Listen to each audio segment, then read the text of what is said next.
Vous ne l'avez pas raté, le Portugal a été la victime collatérale d'un problème sur le réseau électrique espagnol. Pendant et après le blackout, une vague de bêtises en tout genre a circulé sur les réseaux sociaux. En voici quelques-unes. Com o apagão que aconteceu ontem, vocês imaginem se não houver dinheiro físico.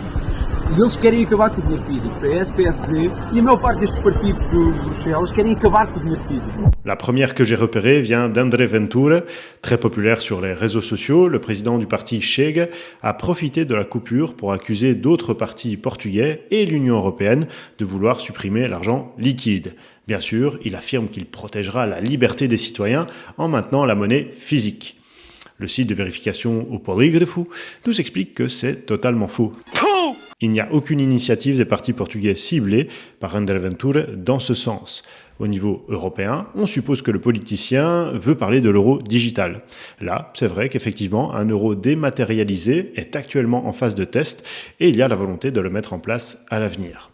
Toutefois, ça ne veut pas dire que nos bons vieux billets vont disparaître. L'Eurogroupe lui-même, donc c'est l'ensemble des ministres des Finances européens, a précisé l'objectif de l'euro digital. Le but est de venir compléter et non de remplacer l'argent physique dans une période où les paiements sont de plus en plus digitalisés. D'autres banques nationales ont clairement affirmé que la monnaie physique ne disparaîtrait pas.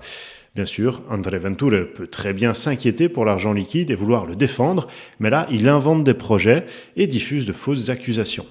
Par contre, lors d'une interview sur la télévision du journal Correio da Manhã, le président de Chega a indiqué que la coupure de courant était l'une des plus importantes en 20 ans, et là, il dit vrai.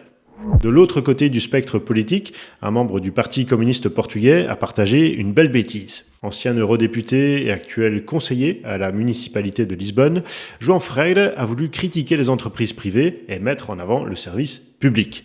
Dans une publication, il a dit qu'il semblait que la radio publique ait été la seule à ne pas s'être arrêtée durant le blackout. Selon le Polígrafo, c'est faux. Il est vrai que la radio publique Antena 1 a continué d'émettre pendant la coupure, mais c'est aussi le cas pour beaucoup d'autres radios, comme le cas de Radio Renascença, de M80, de la radio commerciale, de Cidade FM, etc. Comment ? Eh bien grâce à des générateurs, tout simplement. Le Portugal dépend à 30% de l'énergie espagnole. Voilà encore un chiffre qui fait peur, et pourtant, comme l'explique cet article du journal Público, c'est faux. Oui, le Portugal importait environ 30% d'électricité depuis l'Espagne au moment du blackout, mais ce n'est pas correct de tirer des conclusions à partir de ce chiffre enregistré à un moment très précis. En réalité, les importations en 2023 et en 2024 tournaient plutôt autour des 20%. Et sur les premiers mois de 2025, elles n'ont pas dépassé les 10%.